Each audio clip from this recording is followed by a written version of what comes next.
UK government की जो new policies immigration policies introduce हुई हैं व्हाइट पेपर में 2025 में, उसमें से 7 ऐसे चेंजेस पे हम इस वीडियो में बात करेंगे जो कि बहुत ज्यादा इंपॉर्टेंट है और जितने भी न्यू इंटरनेशनल स्टूडेंट्स हैं स्पेसिफिकली उनको मुतासर कर सकती हैं।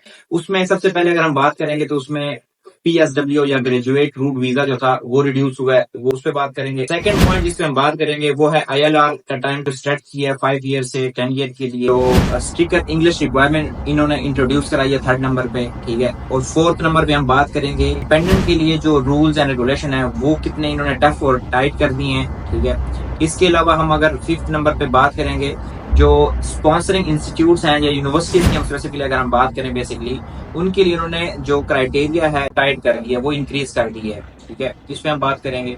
उसके अलावा जो जो सैलरी थ्रेशोल्ड था स्किल वर्कर के लिए वो इंक्रीज कर दिया है, इस पे हम बात करेंगे नंबर 6 पे। 7 नंबर पे हम बात करेंगे ग्लोबल टैलेंट वीजा पे, उन्होंने इसको कैसे इंकरेज किया है और वो क्या इसमें प्रपोज किया उन्होंने। इस वीडियो के एंड पे एक खुशखबरी भी आप कह सकते हैं, एक गुड न्यूज कह सकते हैं उन स्टूडेंट्स के लिए। इतनी नेगेटिव बातें जो कि परेशानी वाली बातें, एक अच्छी खबर भी है उन स्टूडेंट्स के लिए जो ऑलरेडी यूके में इस टाइम मौजूद हैं या ग्रेजुएट हो रहे हैं या PSW पे हैं, वो एंड पे आपको हम बताएंगे। तो चलते हैं इस वीडियो में डिटेल से बात करते हैं 1 बाय 1। अगर हम PSW की बात करें तो PSW में जो कि पहले आपको 2 इयर्स का PSW जिसको पोस्ट स्टडी वर्क वीजा कहते थे या ग्रेजुएट वीजा कहते थे, वो 2 इयर्स के लिए आपको मिलता था नॉर्मली। अब वो उन्होंने रिड्यूस कर दिया है या ये रिड्यूस करने जा रहे हैं बेसिकली 18 मंथ्स के लिए, ठीक है। इसमें बात ये है कि अगर देखा जाए तो काफी इस पे डिबेट हो रही है कि ये यूनिवर्सिटी इस तरह स्टूडेंट्स को मोटिवेट नहीं कर पाएंगे to apply to the UK university, और ये स्टूडेंट्स बहुत ज्यादा इस हवाले से परेशान है कि इसमें अगर आप देखें पहले लोग कहते थे कि हमें पोस्ट स्टडी वर्क वीजा 2 साल का मिल जाता था, हमारे पास इतना टाइम है कि हम इसमें अपने लिए जॉब देख सकते हैं या कोई बिजनेस स्टार्ट कर सकते हैं। तो 18 मंथ जो कि 6 मंथ इन्होंने रिड्यूस कर दिए हैं, ये एक ऐसा पॉइंट है कि जो सारे स्टूडेंट्स के लिए परेशान भी हैं, लेकिन इस पर अभी डिबेट होनी है। मे बी पॉसिबल है कि इसको ये इम्प्लीमेंट ना करें। इसके बाद जो हमने बात की है कि अगर हम indefinite leave to remain ILR इन्होंने एक्सटेंड कर दिया है बेसिकली।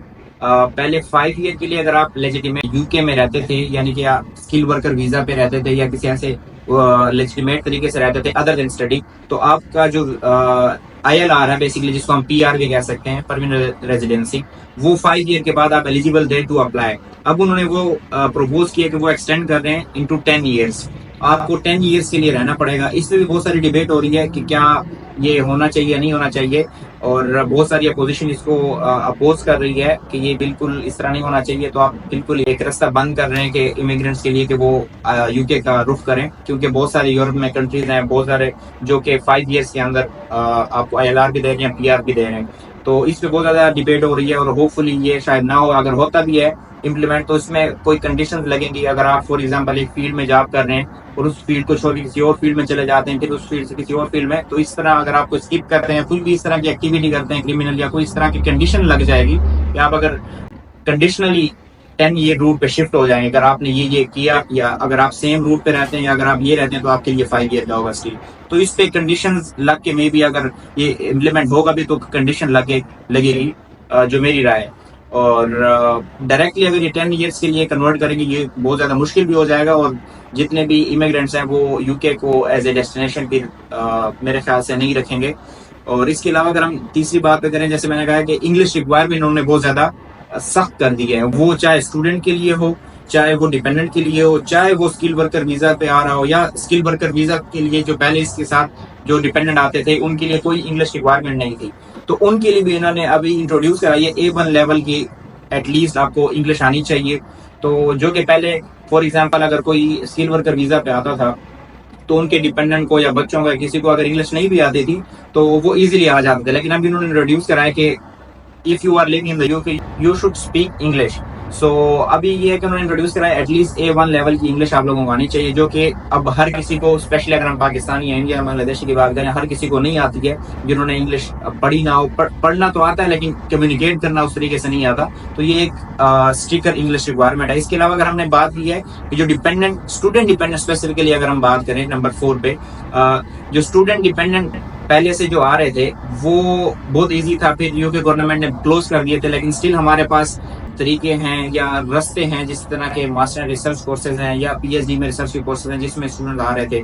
लेकिन यूके गवर्नमेंट ने इसमें भी अभी फिलहाल बंद तो नहीं किया इसको, लेकिन इसमें भी जो इंग्लिश रिक्वायरमेंट है या जो रिसर्च प्रपोजल की रिक्वायरमेंट है या जितने भी इस तरह की रिक्वायरमेंट है जिससे इसको रोका जा सकता है या कम किया जा सकता है, सिर्फ जनरल स्टूडेंट्स को लाया जा सकता है, इस पे उन्होंने किया है। एक तो उनकी रिसर्च प्रपोजल क्रेडिबिलिटी वगैरह, उसके अलावा इंग्लिश रिक्वायरमेंट्स के लिए हाई 6.57 बैंड्स रिक्वायर्ड होंगे, ये इन्होंने थोड़ा सा टाइट कर दिया मजीद इसको, ताकि जितने भी डिपेंडेंट आते हैं स्टूडेंट डिपेंडेंट आते हैं उनके लिए इंग्लिश रिक्वायरमेंट उन्होंने इंक्रीज कर दी। इसके अलावा जैसे हमने कहा कि जो हम स्पेसिफिकली अगर स्टूडेंट्स के लिए बात करें, जो स्पॉन्सरिंग इंस्टीट्यूट्स हैं, फॉर एग्जांपल यूनिवर्सिटीज की मैं बात कर रहा हूँ जो कि आपको कैश लेटर्स देते हैं, स्पॉन्सरशिप लेटर्स देते हैं, उनकी उन्होंने स्क्रूटनी इंक्रीज कर दी है। पहले होता था क्या कि हर university sponsorship letter, cash letters दे रही हैं, कोई उनको उनकी जो एनरोलमेंट है वो कितनी % है कितनी नहीं है। अब इन्होंने स्ट्रिक्टर कंप्लायंस इंट्रोड्यूस करवाया है कि हम यूनिवर्सिटीज को 3 कैटेगरीज में डिवाइड करेंगे, ग्रीन, अम्बर एंड रेड, कि जो सबसे बेहतर होगी तो वो ग्रीन लिस्ट में होगी, जो सबसे जिसकी कंप्लायंस अच्छी नहीं होगी या जिनकी क्रेडिबिलिटी इतनी अच्छी नहीं होगी तो वो हम रेड लिस्ट में डालेंगे। मे भी वो उन्होंने उनको बैन भी कर सकते हैं, उनकी स्पॉन्सरशिप जो अथॉरिटी है वो भी उसको 2 साल के लिए कैंसिल भी कर सकते हैं। तो इस तरह अंबर इन बिटवीन देम होगी। सो ये एक अच्छा भी हो जाएगा कि स्टूडेंट्स को भी पता चलेगा कौन सी यूनिवर्सिटीज की जो एक क्रेडिबिलिटी है या कौन सी यूनिवर्सिटीज की जो पॉलिसीज हैं जो स्टूडेंट के हक में है और कौन सी हमारे लिए बेहतर है, उसमें हम जाएं। और इसके साथ साथ अगर हम बात करें स्किल वर्कर वीजा की, ठीक है, इसमें उन्होंने जो सैलरी थ्रेशोल्ड था वो मजीद इंक्रीज कर रहे हैं इसको, ठीक है। पहले ये होता था कि अगर आप यूके से ग्रेजुएट हैं तो आप लो सैलरी थ्रेशोल्ड में भी आप कन्वर्ट कर सकते हैं अपना वीजा फ्रॉम पीएसडब्ल्यू या student visa to into skill worker visa. लेकिन अभी वो जो स्किल वर्कर वीजा की जो रिक्वायरमेंट थी थ्रेशोल्ड वो इंक्रीज कर दी है। वो भी एक बहुत बड़ा स्टूडेंट के लिए एक मसला बन सकता है अगर ये इंक्रीज करते हैं कि पहले तो कहीं ना कहीं जॉब ढूंढ के वो अप्लाई करके वो हो जाता। अब हमारे पास इतनी स्किल्स नहीं होती, हमारे पास इतना एक्सपीरियंस नहीं होता। अगर हम डायरेक्टली हम फॉर एग्जांपल 40-50,000 के पाउंड में अगर हम 40 से 50,000 पाउंड पर एनम अगर हम जॉब्स वाली सैलरी वाली जॉब्स के लिए अप्लाई करें, हम एलिजिबल हों उनके लिए, क्योंकि उनके लिए एक्सपीरियंस रिक्वायर्ड होता है। तो ये बेसिकली सारे जितने पॉइंट्स हैं बेसिकली ये इमिग्रेशन को कट डाउन करने के लिए। तो डेफिनेटली स्पॉन्सर होंगे वो ट्राई करेंगे कि हमें नेशनल या जो लोकल लोग हैं उनको हम हायर करें लो सैलरी थ्रेशोल्ड पे, क्योंकि उनकी जो फिर मिनिमम रिक्वायरमेंट होगी सैलरी की वो तो बहुत लो होगी एज कम्पेयर टू इंटरनेशनल जितने भी वो स्पॉन्सरशिप देते हैं जो जितने भी इमिग्रेंट्स हैं उनको। इसके साथ साथ जो 7 नंबर पे मैंने बात की है वो है एक जो पॉजिटिव बात है, इन्होंने इनकरेज किया जो ग्लोबल टैलेंट वीजा है, ठीक है। इसमें हम ग्लोबल टैलेंट वीजा भी कह सकते हैं या इसको इनोवेटर फाउंडर वीजा भी कहते हैं। ये 2-3 टाइप की कैटेगरी सेम कैटेगरी में आता है बेसिकली वीजा। अब अगर आपके पास आप ग्रेजुएट हैं, आपके पास ऐसा कोई आइडिया है, आप आईटी सेक्टर में जो कि आप इम्प्लीमेंट कर सकते हैं अभी आप, तो आप उसको UK government founder innovator founder visa पे आप अप्लाई कर सकते हैं। उन्होंने इनकरेज किया है इस तरीके से। अगर आपके पास कोई ऐसा टैलेंट है कि जो टेक्निकल साइड पे हो या आर्ट में हो या साइंस में हो, किसी भी साइड पे हो, तो उन्होंने इनकरेज किया है कि हम ऐसे स्टूडेंट्स को या ऐसे लोगों को इनकरेज कर रहे हैं और इस वीजा में वो मजीद आपको इजीली वीजा ग्रांट कर सकते हैं, एक्सेप्ट अगर आपके पास ऐसी कोई स्किल्स हैं या ऐसा कोई टैलेंट है कि वो आपको वीजा दे सके। उन्होंने इस चीज को इनकरेज किया है। अब अच्छी खबर ये है उन सब स्टूडेंट्स के लिए जो यूके में ऑलरेडी पढ़ रहे हैं या इस टाइम पीएसडब्ल्यू पे हैं, कि यूके ने व्हाइट पेपर पब्लिश किया, उसमें उन्होंने कहा है कि जो हेल्थ केयर सेक्टर में जितनी भी केयर वर्कर वीजा वो इंटरनेशनल रिक्रूटमेंट करते थे या जो स्पॉन्सर करते थे वो उन्होंने बंद कर दिए बिल्कुल ही। अब केयर वर्कर वीजा पे कोई भी बाहर से रिक्रूटमेंट नहीं होगी, बाहर से इमिग्रेंट नहीं आएंगे, वो सारी इंटरनली रिक्रूटमेंट होगी। अब यूके में सबसे ज्यादा इस टाइम जो इन डिमांड स्किल है या इन डिमांड उनको लोग चाहिए वो हेल्थ केयर सेक्टर में चाहिए, ठीक है। उसमें सबसे ज्यादा केयर वर्कर चाहिए होते हैं, इस टाइम भी बहुत ज्यादा उनको शॉर्टेज है।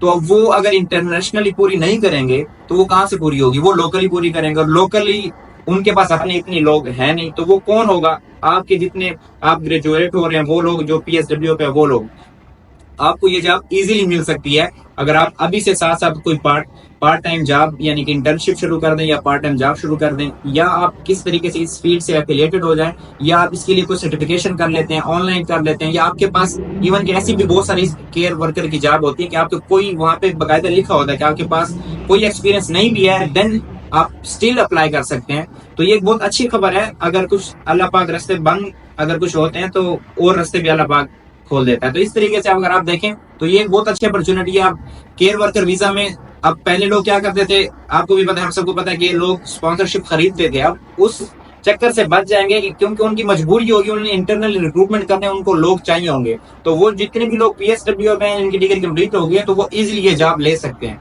तो ये एक अच्छी खबर है। इन उन सब बातों के बावजूद जो कि थोड़ी सी अलार्मिंग है उन स्टूडेंट्स के लिए, थोड़ी से परेशान है, ये एक अच्छा पॉइंट भी है, इसको आप देख सकते हैं और इंशाल्लाह इसमें आप रिक्रूट में अपनी अपनी स्पॉन्सरशिप जॉब ले सकते हैं। और ये सारी बातें अगर जो हमने अभी पॉइंट्स बयान किए हैं, जितने भी इस टाइम बातें चल रही हैं, या फिर इन्होंने इतने कट डाउन क्यों किया इमिग्रेशन को, बेसिकली उसकी बहुत सारी वजूहत है, जिनमें से 2-3 अगर मैं बात करूं। फॉर एग्जांपल, जो अभी लेबर गवर्नमेंट आई है, इनकी जो कंपेन थी, उनमें से एक ये बात भी थी कि हम जो इमिग्रेशन है, नेट माइग्रेशन, इनको कम करेंगे। दूसरी बात ये थी, अभी जो एक अलार्मिंग सिचुएशन ये भी बन गई है, जितने लोग असाइलम फाइल कर रहे हैं, बहुत ज्यादा तादाद में असाइलम फाइल कर रहे हैं।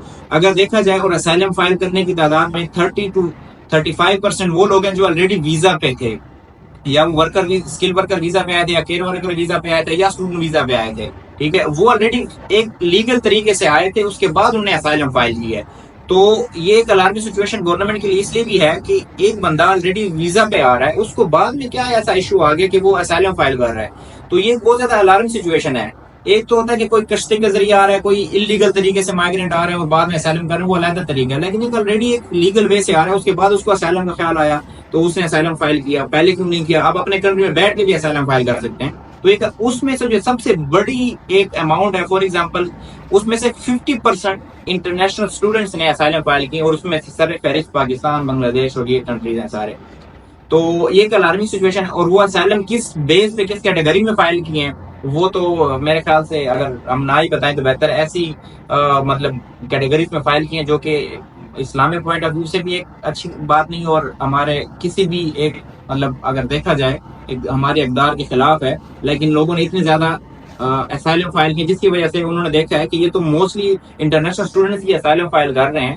तो इस वजह से इन्होंने ये जो क्रैकडाउन किया इमिग्रेशन के खिलाफ, और वहाँ के जितने नेशनल, वहाँ के जितने लोग हैं, वो अगर देखा जाए तो उनको भी अक्सर, अगर आप देखेंगे, जितने भी गलत काम हो रहे होते हैं, जितने भी आउट ऑफ द वे जाके काम हो रहे हैं, तो सारे इंटरनेशनल इमिग्रेंट्स उनमें मोस्टली इन्वॉल्व होते हैं। तो वो लोग इसके बहुत ज्यादा इमिग्रेशन के खिलाफ इसलिए भी हैं कि जितने गलत काम है सारे यहाँ के इंटरनेशनल लोग आके कर रहे होते हैं, क्रिमिनल एक्टिविटीज और बाकी चीजें। तो इसलिए वो तंग भी आ चुके हैं इन सारी चीजों से।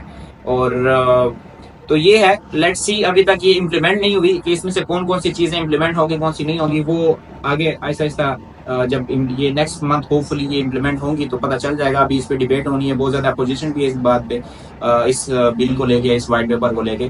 तो let's see, hope for the best. Hopefully इसमें से जो PSW वाला है वो अगर नहीं होता तो वो एक अच्छी खबर होगी, और जो ILR वाला रूट है 5 ईयर, वो स्टिल रिमेन रहता है। बाकी जितने पॉइंट्स है वो तो मेरे ख्याल से स्टूडेंट्स के लिए भी और इंटरनेशनल स्टूडेंट के लिए भी एक अच्छी खबरें होंगी अगर वो हो जाती इम्प्लीमेंट। तो अगर आप लोगों को इस तरह की मजीद इंफॉर्मेशनल वीडियो देखनी है, या अपने दोस्तों के साथ शेयर करें इसको, और खुद भी सब्सक्राइब करें और लोगों के साथ शेयर करें, लाइक करें। और मजीद अगर आपको किसी टॉपिक पे वीडियो चाहिए, या कोई आप लोगों का कोई क्वेश्चन है, तो आप कमेंट भी कर सकते हैं। और thank you so much for watching.